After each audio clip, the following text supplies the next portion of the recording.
Can you just share with us your story? I know, so it's been about 2 years, as you mentioned. Yeah, tell us like how your business has progressed over these 2 years. Yeah. I think I shared a bit in my last session. So yes, there's a lot of ups and downs. There's a bit of storms and there are a bit of good times. I started in project marketing, doing pretty well. Then there was quite a big market shift where I really struggled and wandered around a little bit. And finally, I transitioned into secondary market in Keller Williams. And so now it's more predictable in terms of production and activities. So I can see some consistency in my sub-sale production. So it's been good. Wow. Okay. So you've become more consistent since joining KW and since shifting to sub-sale specifically for you. It's worked out better for me. Yeah. Interesting. I think everyone has different experience. Very interesting. Okay. And how has your closing actually the past like 3 months, let's say? What's the percent? How has it been? Have you had closing every month? And yeah. So Mariah, I think you called me at the right time. The past few months, I've been quite blessed. So I think especially beginning May, where I really can see the result coming in. So I had 3 sale in May, and then another 3 in July. And for this month so far, I have 1, and I hope that there will be 1 or 2 more coming in this week. Nice. Yes, we hope for you as well. That's awesome. Yeah, so that's for the sales part. That's for the sales, okay. Yeah, for rental, it's a little bit more stable.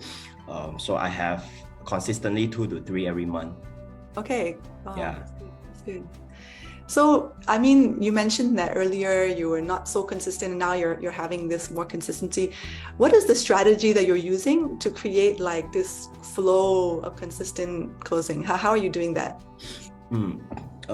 I think there are things that I can control, and there are things that I probably can't really control, like the sales cycle every year, where in the beginning it might be quite slow, and also at the end of the year, then in the middle things will pick up and you really leverage on the momentum. Okay, so things that I could focus on, or things I can control, one is to focus on my listings. So because I go through coaching under Roland Tan, so one ratio that he always share with us is with at least 30 listings, put it on 3 marketing platforms, you'll probably have at least 1 closing. So I keep that in mind when I do my activities, and I try to have like at least 1 to 3 listing a month. So that's on the listing side. Yeah. Then I also try to maintain like a quality marketing and service to my clients. So okay. This all help. Wow. Okay. So I see you mentioned this focus about making sure you have new listings consistently every month. Yeah. All right. Okay. And then your service and marketing, that's of course that's important, right? How do you get those consistent listings? How are you doing that? How do you find those listings every month? Yeah. I think tap on resources. I hope everyone know by now that we could actually request for contacts or master list from our market center. It's free. Whether or not they're updated, just try. So that's how I started, and then I started to do regular blasting whenever I need new listings. Yeah. Regular is how often? Like every week or? I try to do it at least once a month. But I think, especially when I feel there's a lack of listings and there's a demand from the client side, so I know which condo to get more listings. I see. So when the listings go down, you want to top up. That's you're kind of looking at it as you want a certain amount of listings. Right. Interesting. Oh, very interesting. Okay. And then, what do you see as the main thing or the one thing that has changed, that has brought you your recent success? Besides the fact that you mentioned that you changed to sub-sale, but anything, what is that the main thing, or is it something else?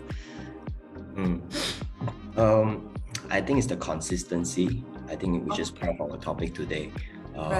My consistency in terms of my focus market, which is Taman Desa, somewhere I'm very familiar with, And when I sell or preach, I preach the Taman, sometimes not even the unit. And the other part would be my consistency in the process that I build. Over time, I learn from others and myself. So I will have like certain standard protocol, how to use my technology to make my process simple and effective. Nice. And like, how did you, okay, so you're more consistent. So how did you come to become consistent? How did you go from not consistent to consistent? Yeah, so I think I've been through a lot of wandering in mindset and very scattered interests whenever I come across all listings here and there in different places. Then I have coaching, I have experimentation. I think it's when I really see results, I know what works and I try to stay with it. I can expand, but my focus should still be what works. Yeah. Right. Okay, cool. I hope everyone listening on the call that maybe some of you can relate to Alex, that you have been experimenting and trying and maybe failing sometimes, but like I can see your story is quite encouraging, right? That you didn't give up and you're starting to see it's moving forward now after you become more consistent and keep working hard. It's good. That's awesome. So just to come back to you, Alex, you mentioned those few items that you're doing. Which one do you find most effective, or is it kind of balanced between the three? I think my appointments now are quite frequent and they are coming from the marketing side, the portals. So naturally, that's where I'm spending more time. But on the prospecting, KW Activate has been working. I get replies no matter how old are the contacts. And when I reply to the messages or when I meet up with the owners, is then when I build relationships. So I have owners who we started with a rental in Taman Desa. Then she told me she also has a landed for rent in PJ and I rented it out for her family. Then she also has like one in Kelana Jaya for sale, so I also have her to advertise. So it can be also pretty client focused. But I know my focus area still, but I built that relationship on the prospecting side. Right. Nice, appreciate that. And how much are you spending, would you say, on lead generating? I don't know if do you keep track of that kind of thing? Yeah, I was just looking into my numbers. So I think average I'm spending about 800 to 1,000 ringgit a month. Okay. I think it's not too bad. So it's mainly from my KW Activate subscription and from deductions of my portal credits. Right. How about you, Alex? How do you keep yourself organized? Yeah, I'm not as number driven and as number driven as Ashlyn yet. Okay. I think I still enjoy a bit of flexibility right now, but I think I need to work on that to have my GPS and all that, right? So, but one thing I'm quite proud of is really my operations, my own SOP. Okay. Probably something I can share a bit more. Yeah, share. Weapon right now that I get some compliments sometimes. So in terms of tools, I'm leveraging on the KW tools. I absolutely love KW Central, especially recently. I make use of Central for all my e-forms, send the e-signing links, submit my cases there. I use KW Activate, I've mentioned. Data Labs helps with my discussion with owners to talk about just data. KW Command, I use that to track my leads, my buyer leads especially.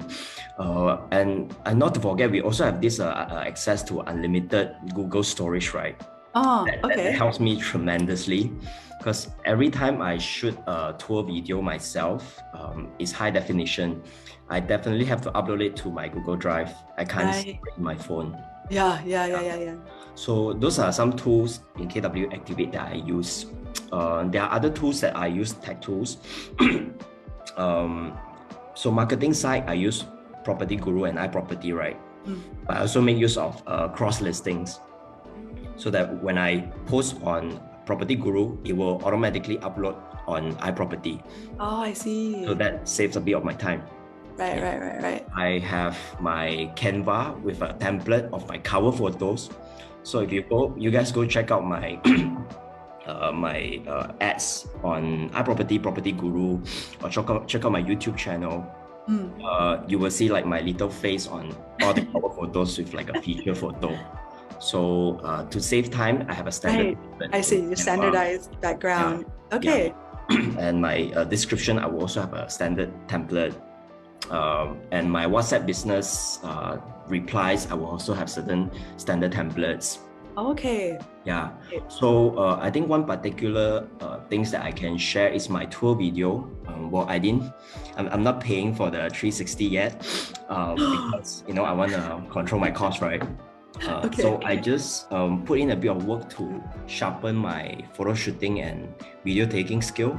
So now every time after having that chat with owner on the terms in the agreement, the authorization to sell, and get some details on the property, I'll proceed to my photo taking using wide angle, iPhone preferred, and then my tour video.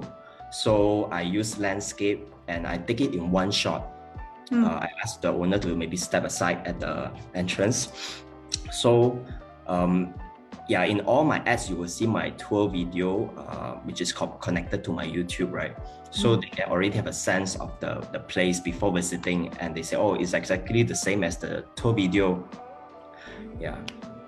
So I've been getting a bit of compliments there. My buyers or tenants say, oh, I don't see a lot of agents doing that yet.